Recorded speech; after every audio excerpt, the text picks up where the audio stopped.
নমস্কাৰ সমূহ শ্ৰদ্ধাৰ ছাৰ বাইদেউলৈ মোৰ ফালৰ পৰা প্ৰথমতেই মাজুলী জিলাত অহা কাইলৈৰ পৰা অনুষ্ঠিত হ'ব লগা গুণোৎসৱ কাৰ্যসূচীৰ প্ৰাৰম্ভণিতে আপোনালোক সকলোকে মই অভিনন্দন জনাইছোঁ। মাজুলী জিলাৰ খণ্ড পৰ্যায়ৰ আৰু জিলা পৰ্যায়ৰ কৰ্তৃপক্ষৰ আহ্বান অনুসৰি মই খণ্ড সমল ব্যক্তি প্ৰাঞ্জল শইকীয়াই আপোনালোকৰ কাৰণে গুণোৎসৱৰ চূড়ান্ত পেকেটিঙৰ প্ৰসংগটো বুজাই দিবৰ কাৰণে চমুকৈ এটা ভিডিঅ' লৈ আহিছোঁ। যি কি নহওক আপোনালোকে মূল বিষয়বস্তুলৈ আগবাঢ়িছোঁ। আপোনালোকে ইতিমধ্যে নিশ্চয় গুণোৎসৱৰ যিখন মূল্যায়ন নিৰ্দেশাৱলী সেইখন পাইছে। তাতে স্পষ্ট ৰূপত পেকেটিঙৰ গোটেই প্ৰসংগটো স্পষ্টকৈ উল্লেখ কৰা আছে। আপোনালোকে নিশ্চয় পঢ়ি চাইছে। তথাপি বহুকেইগৰাকী শ্ৰদ্ধাৰ শিক্ষাগুৰুৱে আজিৰ দিনটোত আমাৰ সৈতে যোগাযোগ কৰিছে। বিগত বৰ্ষতকৈ দুই এটা বিষয়ত অকণমান নতুনত্ব আহিছে। সেই বিষয়খিনিৰ কাৰণে মই মূল্যায়নৰ নিৰ্দেশাৱলীখন মেলি লৈছোঁ। ইয়াতে আপোনালোকে দেখা পাব 42 আৰু 43 নম্বৰ যি পৃষ্ঠা আছে সেই দুটা পৃষ্ঠাতে স্পষ্ট ৰূপত আপোনালোকৰ কি ধৰণে পেকেটিং কৰিব লাগিব ইয়াত ধুনীয়াকৈ লিখা আছে। ইয়াতে কেইটামান বস্তু অকণমান নতুনকৈ আহিছে। সেইকেইটা হৈছে প্ৰথমতে অব্যৱহৃত যিখিনি OMR আগতে সেইখিনি আমি ঘূৰাই পঠিয়াইছিলোঁ এটা অতিৰিক্ত কামত, কিন্তু সেই অব্যৱহৃত OMRখিনি OMR এইবাৰ আমি ঘূৰাই পঠিয়াব নালাগে। সেইখিনি আপোনালোকে বিদ্যালয়তে ৰাখিব পাৰিব। আৰু দ্বিতীয় প্ৰসংগটো হৈছে আনইউজ যিখিনি প্ৰশ্ন কাকত, সেই প্ৰশ্ন ইউজ বা আনইউজ যিখিনি প্ৰশ্ন কাকত আছে সেইখিনি আপোনালোকে ঘূৰাই পঠিওৱাৰ কোনো ধৰণৰ প্ৰয়োজনীয়তা নাই। তাৰোপৰি দুই এটা আমাৰ নতুন বিষয় আছে, সেইকেইটা মই ক্ৰমানুসৰি উনুকিয়াই যাম। তাৰে এটা বিষয় মই আপোনালোকক জনাই দিব বিচাৰিছোঁ। ধৰি লওক কাৰ্ডবৰ্ড, আগতে আমি OMRখিনিৰ ওপৰে তলে আমি কাৰ্ডবৰ্ড দিব লগা হৈছিল। এইবাৰ আমাৰ কাৰ্ডবৰ্ড যোগান ধৰা নাই, গতিকে আমি কাৰ্ডবৰ্ড দিয়াৰ কোনো ধৰণৰ প্ৰয়োজন নাথাকিব। বা পেকেটৰ পৰিসংখ্যা এইবাৰ আমাৰ কিছু সালসলনি হৈছে, সেইখিনি মই ক্ৰম অনুসাৰে আপোনালোকক অৱগত কৰি যাম। গতিকে মূল বিষয়বস্তুলৈ মই আপোনালোকৰ আগবাঢ়িছোঁ। ইতিমধ্যে নিশ্চয় আপোনালোক সকলোৱে OMRৰ পেকেটসমূহ লাভ কৰিছে আৰু প্ৰশ্নকাকতৰ টোপোলাসমূহো আপোনালোক সকলোৱে লাভ কৰিছে। মই এইখিনি দেখুৱাবৰ কাৰণে অকণমান যত্ন কৰিম। প্ৰথমতেই যিখিনি আপোনালোকৰ OMR চিট ইতিমধ্যে লাভ কৰিছিল, তাত এনেকুৱা এটা ডাঙৰ খামত আহিছিল। মই এখন নিম্ন প্ৰাথমিক বিদ্যালয়ৰ পৰা লৈ লৈছোঁ খামটো। এই খামটোত আপোনালোকৰ ভিতৰতে শ্ৰেণীভিত্তিক খামসমূহ আছিল। প্ৰথম, দ্বিতীয়, তৃতীয়, চতুৰ্থ, পঞ্চম আৰু শেষত এটা খাম আছিলে। সেই খামটো হৈছে স্কুল ইভেলুৱেশ্যনৰ যিখন OMR সেইখন আৰু তাৰ লগতে এটেণ্ডেঞ্চ চিটৰ OMRৰ এটা খাম। সেই অনুসৰি আমাৰ এখন স্কুলৰ ক্ষেত্ৰত 6টা খাম আহিছিল প্ৰাথমিক বিদ্যালয়ৰ। গতিকে এই খামসমূহ আপোনালোকে দেখিছে। এই খামখিনিৰ ভিতৰতে আমাৰ OMRখিনি আছে। আপোনালোকে নিশ্চয় সেইখিনি ইতিমধ্যে পৰীক্ষণ কৰিছে। আৰু মই এতিয়া দেখুৱাই দিব বিচাৰিম। মই ক্লাছ 3টোকে লৈছোঁ। তৃতীয় শ্ৰেণী কি ধৰণে আপোনালোকে চূড়ান্ত ব্যৱহাৰৰ পিছত খামটো চিল কৰিব বা পেকেট কৰিব সেইখিনি দেখুৱাই দিব বিচাৰিছোঁ। তৃতীয় শ্ৰেণী খামটোৰ ভিতৰত আমাৰ যিমান কেইজন ছাত্ৰ ছাত্ৰী আছে তেওঁলোকৰ বিপৰীতে যিকেইখন OMR থাকিব লাগে সেই OMR কেইখন আমাৰ সোমাই আছে। আপোনালোকে নিশ্চয় মন কৰিছে সেই OMRখিনি আমাৰ পৰিসংখ্যাত সোমাই আছে।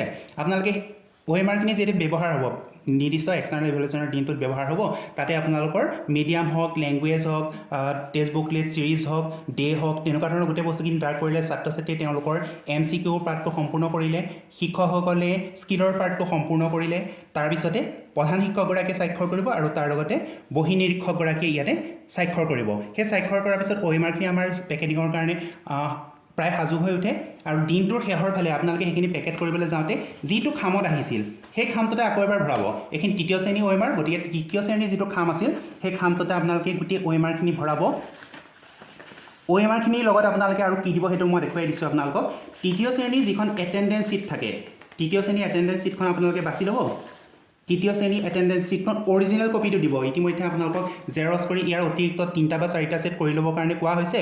গতিকে আপোনালোকে ইয়াতে যিটো অৰিজিনেল ছেট আপোনালোকৰ আহিছে সেইখন অকণমান ডাঠ হয় বাকীকেইখনৰ জেৰক্সকেইখনৰ তুলনাত। সেইখন আপোনালোকে প্ৰেজেণ্ট এবচেণ্ট গোটেইখিনি ধুনীয়াকৈ ডাৰ্ক কৰিব। ছিৰিজটো আপোনালোকে ছেটটো আপোনালোকে ইয়াতে ডাৰ্ক কৰিব। কৰাৰ পিছত সেইখন ইয়াতে বহি নিৰীক্ষক আৰু বিদ্যালয়ৰ প্ৰধান শিক্ষক তেওঁলোকে স্বাক্ষৰ কৰি পেলাই এইখনো এইখন ব্যৱহৃত যিখিনি OMR সেইখিনিৰ লগত পেকেটৰ ভিতৰত আপোনালোকে সোমোৱাই দিব। সেই শ্ৰেণী ভিত্তিত তৃতীয় শ্ৰেণীটো তৃতীয় শ্ৰেণীৰ এটেণ্ডেঞ্চখন মই ইয়াৰ ভিতৰতে সোমোৱাই দিলোঁ।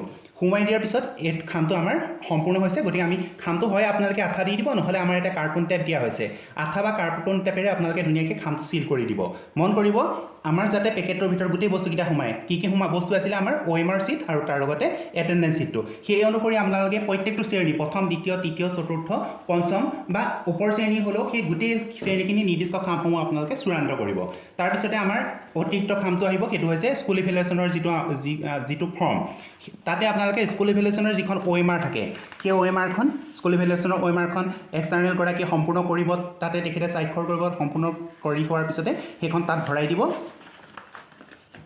সেইটো ভৰোৱাৰ লগতে এই খামটোত অতিৰিক্ত আৰু এটা বস্তু সোমাব পাৰে সেইটোৱে হৈছে যদিহে নিৰ্দিষ্ট সময়ত বহি মহিলাগৰাকী আহি পেলাই আপোনালোকৰ স্কুলত উপস্থিত নহয় তেতিয়া আমাৰ পৰিশিষ্ট যিখন পাছ থাকে এনেক্সৰ 5খন আপোনালোকে বিদ্যালয় পৰিচালনা সমিতিৰ দুগৰাকী সদস্যৰ উপস্থিতিত প্ৰধান শিক্ষকৰ সৈতে সকলোৱে চহী কৰাৰ পিছত এই খামটো আপোনালোকে প্ৰশ্নকাকতৰ টোপোলা খুলিব পাৰিছিলে গতিকে সেই পৰিশিষ্টখনো আপোনালোকে সেই একেটা খামৰ ভিতৰতে ভৰাই দিব সেইখনো আপোনালোকে পৰিশিষ্টখন পূৰ কৰা স্বাক্ষৰ কৰা সেইখন যদিহে হয় আপোনালোকৰ স্কুলত তেনেকুৱা কণ্ডিশ্যন সেই ক্ষেত্ৰত সেইখন ভৰাই দিব ভৰাৰ পিছত আপোনালোকৰ সেই শ্ৰেণী ভিত্তিৰ আটাইকেইটা চিল কৰা টোপোলা আৰু তাৰ লগতে সেই খামটোৰ সৈতে আপোনালোকৰ এইটো পেকেট কৰিবৰ কাৰণে সাজু হ'ল এতিয়া এই পেকেটখিনি আপোনালোকে ক'ত ভৰাব সেইটো মই দেখুৱাই দিছোঁ আপোনালোকৰ প্ৰশ্ন কাকতৰ যিটো টোপোলা আছিলে টোপোলাটো যদি আপোনালোকে খুলি চাইছে তাৰ ওপৰতে এটা টেম্পাৰ প্ৰুফ পেকেট পাব এইটো এটা টেম্পাৰ প্ৰুফ পেকেট যেনেকৈ আমাৰ ফ্লিপকাৰ্ট বা এমাজনৰ পৰা আমি বিভিন্ন বস্তু সংগ্ৰহ কৰোঁতে আপোনালোকৰ এটা পেকেট আহে পেকেটটো আপোনালোকে ফালি দি নষ্ট কৰিব পাৰে কিন্তু আঠাটো কেতিয়াও খুলিব নোৱাৰে ইয়াতে এটা চিল আছে টেপ আছে দেখিছে টেপটো উঠাই পেলাই আপোনালোকে যেতিয়া ভাঁজ কৰি দিব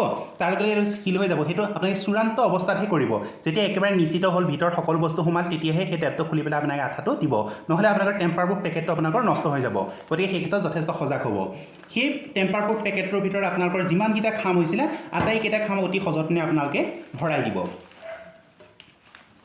মই টেম্পাৰ প্ৰুফ পেকেটৰ ভিতৰত গোটেই খামকেইটা মই ভৰাই দিছোঁ ভৰোৱাৰ পিছতে আপোনালোকে ভাবিলে যে ইয়াত আৰু ভৰাব লগা নাই সেইটো নিশ্চিত হ'ল সকলোৱে আলোচনা কৰি তাৰপিছতে আপোনালোকে সেইটো চিল কৰি দিব চিল কৰাৰ পিছতে আপোনালোকৰ অতিৰিক্ত এটা কাম থাকিব সেইটোৱে হৈছে school code school name block name district name যিটো আমাৰ এটা লেভেল আছে এইটোতে আপোনালোকে টিকটটোতে গোটেই বস্তুখিনি ধুনীয়াকৈ লিখি দিব MCQ আৰু স্কিলৰ OMR কেইখন হৈছে স্কুল ইভেলুৱেশ্যনৰ কেইখন হৈছে আৰু টোটেল OMR কিমান হৈছে তাৰ লগতে ইয়াতে বহি নিৰীক্ষক আৰু আমাৰ যিগৰাকী প্ৰধান শিক্ষক থাকে দুইগৰাকী ইয়াতে স্বাক্ষৰ কৰিব স্বাক্ষৰ কৰাৰ পাছতে আপোনালোকৰ গোটেই টোপোলাটো সম্পূৰ্ণ হৈছে এই টোপোলাটো অতিৰিক্ত যি আপোনালোকৰ জেৰক্স কৰা এটেণ্ডেঞ্চ চিট আছিলে হিয়াৰ সৈতে আপোনালোকে লাইচেন্স অফিচাৰৰ হাতলৈ হস্তান্তৰ কৰি দিবৰ কাৰণে আপোনালোক সাজু হৈছে কিন্তু এই ক্ষেত্ৰতে এটা প্ৰশ্ন হয় যদিহে আপোনালোকৰ কোনোবা বিদ্যালয় মাজুলী এনেকুৱা বহুত বিদ্যালয় আছে য'ত আপোনাৰ 150 200 বা তাতোধিক ছাত্ৰ ছাত্ৰী থাকে তেওঁলোকৰ এই পেকেটটোৰ ভিতৰত সকলোবিলাক OMR যিকেইটা পেকেট ক্লাছ ৱাইজ সেই গোটেই পেকেটকেইটা হয়তো নোসোমাব পাৰে সেই ক্ষেত্ৰত কি কৰিব সেই ক্ষেত্ৰত আপোনালোকক জনাই দিছোঁ আপোনালোকৰ যিকেইটা পেকেট হ'ব সেই পেকেটকেইটা শ্ৰেণী ভিত্তিত 5টাই হওক 6টাই হওক 4টাই হওক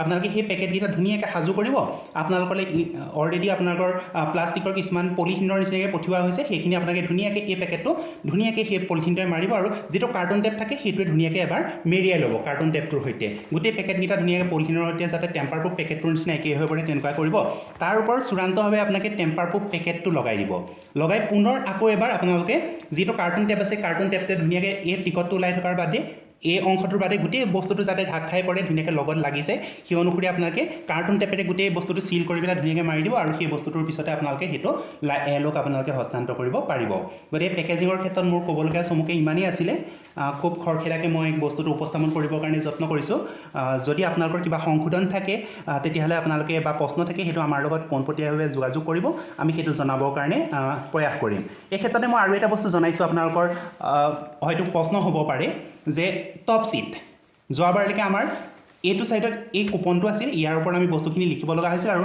তাৰ বিপৰীত ছাইডত আমি এটা টপ চিট লগাই দিছিলোঁ য'ত শ্ৰেণীভিত্তিক ছাত্ৰ ছাত্ৰীৰ ব্যৱহৃত আৰু অব্যৱহৃত OMR তথ্যখিনি আমি সন্নিৱিষ্ট কৰিছিলোঁ আৰু প্ৰধান শিক্ষকে বা এক্সটাৰ্নেল ইভেলুৱেটৰে চিল চহী কৰিছিলে সেই টপ চিটটোৰ ক্ষেত্ৰত এইবাৰ আমাৰ কোনো ধৰণৰ হাত পুথিতে হওক বা সেইটো আমালৈ যোগানো ধৰা নাই গতিকে সেই টপ চিটটো এইবাৰ কোনো ধৰণৰ প্ৰয়োজনীয়তা নাই আপোনালোকে সেই সম্পৰ্কে কোনো ধৰণৰ শংকা বা চিন্তা কৰিব লগা প্ৰয়োজন নাই গতিকে পেকেজিঙৰ সম্পৰ্কে মই আপোনালোকক এইখিনিয়ে জনালোঁ হাত পুথিখন পুনৰ এবাৰ চাব সকলোকে পুনৰবাৰ মই শুভেচ্ছা জনাইছোঁ ধুনীয়াকৈ গুণোৎসৱত অৱতীৰ্ণ হওক ধন্যবাদ